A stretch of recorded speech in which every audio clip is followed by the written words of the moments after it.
दुश्मन मरे ते खुशी ना करिए,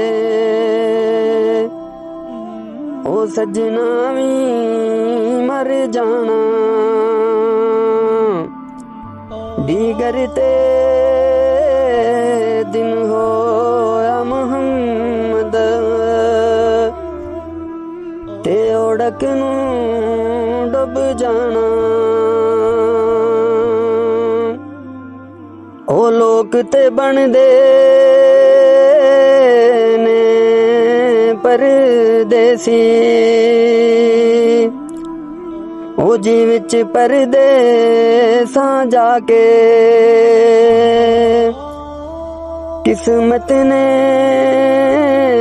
परदेसी कीता। ते तेनू घर विच आके ते जुलदियां ने जद दर्द गमा दियां।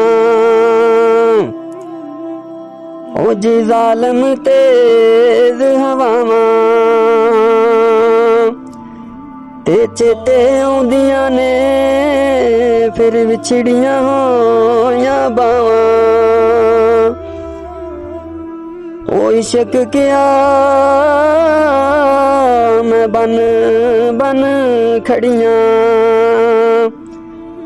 ते तुद थी बलियां बलियां।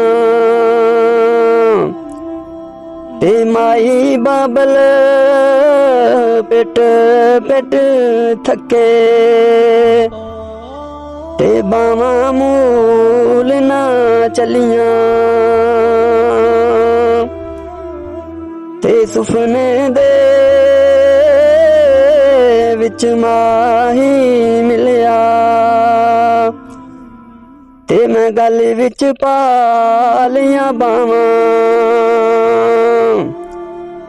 ते डर दी मारी अख ना खोलां, ते किते फेर विछड़ ना जावां।